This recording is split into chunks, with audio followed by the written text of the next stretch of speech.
First, ang wish ko kina Kim Chiu and Paula Avellino ay sana magpakasal na this year 2026. Kasi may edad na si Kim Chiu.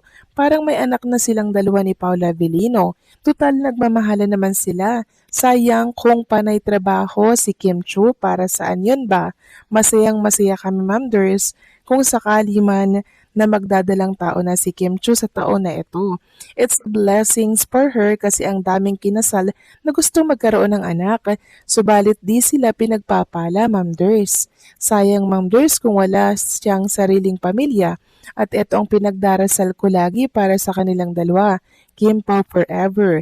Kaya sana they understand what I mean, Ma'am Ders. Plus, Happy New Year to everyone. Yes, maraming salamat po, Ginang Corazon Carilla. Happy New Year's din po sa iyo and syempre sa iyong pamilya. So sana nga po magkatotoo itong mga prayers, itong mga wishes natin, itong mga advice natin for Kim and kay Paula Avellino. So nasa kanila pa rin po yan kung susundin po nila yan, mga kakimpaw. Pero sana sa taong ito, 'di ba? Magkatotoo kasi tama nga naman po si Ginang Corazon Carilla na nagkakaedad na po si Chinita Princess at kailangan na po syempreng makabuo ng tinatawag na sarili niyang anak. 'Di ba? Kasi lahat po ng kababaihan na pagsapit po ng ganyang edad, 'di ba? Parang kakaiba na ang pakiramdam pag wala tayong mga anak, 'di ba? Parang hindi kompleto, mga kakimpo, kasi parang napapag-iwanan na tayo, 'di ba? Parang ganyan. Kaya sana hindi po 'yun maramdaman or maranasan ni Chinita Princess. Kaya ipag-pray at i-manifest natin 'yan, mga kakimpaw, na mangyari na po 'yan this year 2026. Okay, claim na natin yan. So maraming salamat po sa komento, Ginang Corazon Carilla. God bless po and mabuhay kayo. So ito na nga, pag-usapan na natin, mga kakimpaw, ang mga topic po na nakalap natin sa hapong ito at unahin natin pag-usapan ang tungkol nga dito sa pagbabalik tanaw na noong 2020, mga kakimpaw. Ito pong si Paula Avellino ay pinarangalan bilang Best Actor. Grabe, 'di ba? 2020 'yon, ha? 2021 naman ito si Christian Bubbles, 2022 Ian Veneracion, 2023 Cedric Juan, 2024 Dennis Rillo at 2025 si Vice Ganda, para yan sa Call Me Mother. Kaya naman itong si Paula Avellino talaga namang hindi maaalis ang husay sa pag-arte.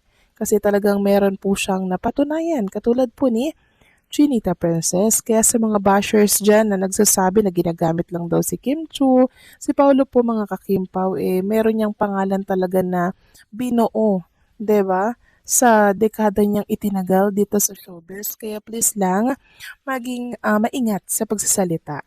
Okay?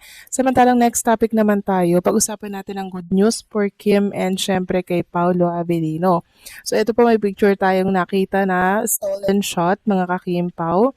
Hindi ko alam kung ito ba ay latest, ay luma na, pero nakakatuwa lang ibahagi sa inyo na meron tayong nakalap na isang picture na kung saan makikitang magkasama nga si Kim and Paolo, nagkakape sila at naglalakad habang nakaakbay or nakahawak ba si Chinita Princess sa braso ni Paolo Avellino.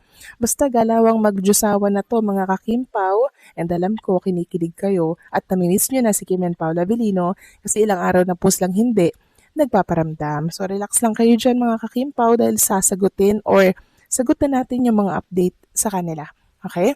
Samantalang pag-usapan naman natin itong good news for Kim and Paula Avellino na siya ay magugustuhan po ninyo. So meron kasi tayong nabasa, mga kakimpaw, na itong si Kim and Paula Avellino sana daw ay maisala nga sa Metro Manila Film Festival by 2026. Sana daw ay magkaroon ng entry itong Kim Pao. So hindi po imposible, mga kakimpaw, kasi alam naman natin na sobrang husay at galing ni Kim and Paula Avellino umarte. Samahan pa ng napakagandang kwento at mahuhusay na director and writer. Nako, masyadong pasabog, mga kakimpaw, yun. Baka 'di ba? Baka blockbuster 'yan, mga kakimpaw. So hopefully ay meron po mag-produce ng entry para sa Kim Pao, para yan sa Metro Manila Film Festival. So ibigay natin naman yung spotlight sa kanila para sa MMFF, 'di ba? Kasi deserve naman ni Kim and Paolo Abilino 'yon dahil mahusay at magagaling sila na aktor at actress. 'Di ba? I-manifest na natin 'yan kasi hindi naman po malabong mangyari 'yan since pumutok na din yung usapan na yan dito sa mundo ng social media at baka may mga producer na makabasa, maging ang management ng Kim Pao. Mainit na naman ang usapan sa mundo ng Kim Pao. At hindi na nakakagulat kung bakit maraming fans ang gusto ng magpakasal sina Kim Chiu at Paolo Avellino. Para sa maraming tagahanga, parang natural na lang ang ganitong reaksyon dahil sa malalim na chemistry na ipinakita nila. Mula sa kanilang serye hanggang sa mga off-cam moments na napapansin ng fans. Hindi ito basta kilig lang. Marami ang nakakaramdam na may genuine connection at respeto sa pagitan nila, bagay na bihira at madaling mahalata ng mga taga-suporta. Dagdag pa rito, pareho na silang mature, tahimik at pribado pagdating sa personal na buhay. Para sa fans, ito ang klaseng ugali na hinahanap sa isang pangmatagalang relasyon. Hindi maingay, hindi pa showbiz, kundi kalmado at totoo. Kaya naman may ilan na umaabot na sa puntong iniisip. Kung sila na nga, bakit hindi na lang magpakasal? Gayunpaman, mahalagang tandaan na desisyon pa rin ito ni Kim at Paolo. Kahit gaano pa kainit ang suporta at kagustuhan ng fans, ang pag-aasawa ay isang seryosong hakbang na dapat manggaling sa tamang panahon at tamang damdamin, hindi sa pressure ng publiko. Ang maganda sa Kim Pao fandom ay karamihan ay handang maghintay at rumespeto basta't nakikita nilang masaya at maayos ang dalawa. Sa huli, ang kagustuhan ng fans na magpakasal ang Kim Pao ay hindi lang dahil sa kilig, kundi dahil sa pag-asang makita silang pareho na masaya, panatag, at buo magkasama man o hiwalayang landas. At kung dumating man ang araw na iyon, siguradong magiging isa iyon sa pinakamalaking selebrasyon sa mundo ng showbiz. Sa balitang gusto na ng mga Kim Pao fans na magpakasal sina Kim Chiu at Paolo Avellino, masasabi kong ito ay malinaw na patunay ng lalim ng epekto ng tambalan nila sa publiko. Ipinapakita nito na hindi lang basta aliwan ang naibigay ng Kim Pao, nakabuo sila ng emosyonal na koneksyon sa mga manood. Kapag ang fans ay umaabot sa puntong iniisip ang kasal, ibig sabihin nakikita nila hindi lang ang kilig, kundi ang potensyal ng isang seryoso at pangmatagalang relasyon. Para sa marami, ang maturity, respeto at tahimik na disposisyon ni Kim at Paolo ang dahilan kung bakit madaling isipin silang magkasama sa totoong buhay. Pero sa kabilang banda, mahalaga ring maging maingat at makatao sa pagtingin sa balitang ito. Ang kasal ay personal na desisyon na hindi dapat minamadali o idinidikta ng kasikatan o ng fandom. Natural lang na mangarap ang fans, pero mas mahalaga pa rin na irespeto ang pribadong buhay ng dalawa at hayaan silang magdesisyon sa sarili nilang oras. Sa kabuuan, ang balitang ito ay positibo ang dating, nagmumula sa pagmamahal at suporta ng fans. Hanggat nananatili itong nasa anyo ng kilig at hindi pressure, maganda itong indikasyon kung gaano kalakas at kasolid ang Kim Pao fandom. Sa huli, ang pinaka-importante ay kung saan masaya at payapa sina Kim at Paolo. Iyon ang tunay na panalo para sa lahat. Una sa lahat, hindi ito simpleng chismis o basta kilig lang. Ang ganitong reaksyon ng fans ay bunga ng matagal na pagmamasid sa kilos, asal at chemistry ni Kim at Paolo, on-cam man o off-cam. Sa mata ng publiko, bihira ang tambalan na kayang magpakita ng natural na koneksyon na hindi pilit, hindi maingay, at hindi umaasa sa fan service. Kaya para sa marami, ang pagnais na makita silang magpakasal ay parang simbolo ng paniniwala na kung may bagay sa totoong buhay, sila na iyon. Ikalawa, malaking factor ang maturity ng dalawa. Hindi na sila bagets sa industriya. Pareho na silang dumaan sa highs and lows ng showbiz at personal na buhay. Nakikita ng fans na pareho silang mas kalmado, mas maingat magsalita, at mas pinipili ang privacy. Sa kultura ng fandom, ito ang klase ng relasyon na binibigyan ng green flag. Kaya naman madaling umabot ang imahinasyon sa kasal dahil parang handa na silang pareho sa ganitong yugto ng buhay. Ikatlo, may epekto rin dito ang tagumpay ng kanilang proyekto, lalo na ang seryeng The Alibi. Dahil sa emosyonal na bigat ng kwento at sa lalim ng mga eksena nila, marami ang nadala at nahirapang ihiwalay ang karakter sa totoong tao. Kapag ang isang tambalan ay nag-iwan ng marka kahit tapos na ang serye, natural na gustong ipagpatuloy ng fans ang kwento. At sa isip ng marami, ang kasal ang happy ending. Pero mahalaga ring ilagay sa tamang perspektibo ang lahat. Ang ganitong balita ay dapat tingnan bilang ekspresyon ng pagmamahal at suporta, hindi bilang pressure. Ang kasal ay hindi trope sa serye, kundi isang seryosong desisyon sa totoong buhay. Kahit gaano pa kalakas ang sigaw ng fandom, tanging sina Kim at Paulo lang ang may karapatang magpasya kung kailan at kung gusto ba nila talagang pumasok sa ganitong commitment.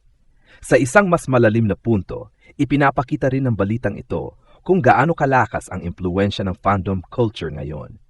Ang fans ay hindi na lang tagapanood. Sila ay emosyonal na invested. Maganda ito hanggat may hangganan, hanggat may respeto sa personal na espasyo ng mga artista. Sa huli, ang pagnanais ng fans na magpakasal ang Kim Pao ay nagmumula sa pag-asa na makita ang dalawang taong hinahangaan nilang masaya, panatag at minamahal. Kung dumating man o hindi ang araw na iyon, ang mahalaga ay hindi mawala ang respeto at suporta. Dahil ang tunay na pagmamahal bilang fan ay marunong maghintay, umunawa at tumanggap kung anuman ang piliin ng iniidolo. May ilang mahahalagang bagay pa na pwedeng ingidagdag sa balitang ito tungkol sa kagustuhan ng Kim Pao fans na magpakasal sina Kim Chiu at Paulo Avellino. Una, salamin ito ng pagbabago ng pananaw ng fans sa mga tambalan ngayon. Hindi na sapat ang kilig o pa-sweet na eksena. Mas hinahanap na ng mga taga-suporta ang emotional maturity, respeto at consistency. Sa kaso ng Kim Pao, hindi man sila lantad o maingay, mas lalo pa itong nagiging intriguing at kapanipaniwala sa mata ng publiko. Minsan, ang katahimikan ay mas malakas pa kaysa sa paliwanag. Ikalawa, mahalagang banggitin na maingat at responsible ang Kim Pao fandom kumpara sa iba. Kahit may mga hirit na pakasal na kayo, karamihan ay nasa tono ng biro, lambing at kilig, hindi paninindigan o panggigipit. Ibig sabihin, may malinaw na hangganan pa rin sa pagpagitan ng fantasy ng fans at ng totoong buhay ng mga artista. Ikatlo, maaari rin itong maging pressure sa media at sa industriya. Kapag paulit-ulit na binabalita ang ganitong usapin, may panganib na masyadong mafocus ang atensyon sa personal na buhay kaysa sa profesional na proyekto ni Kim at Paulo. Kaya mahalaga ring ipaalala na pareho silang mahuhusay na artista na dapat patuloy kilalanin sa kanilang trabaho, hindi lang sa love team narrative. Ikaapat, kung sakaling may katotohanan man o wala ang mga hinala ng fans, malinaw na ang Kim Pao ay nakabuo na ng legacy bilang tambalan.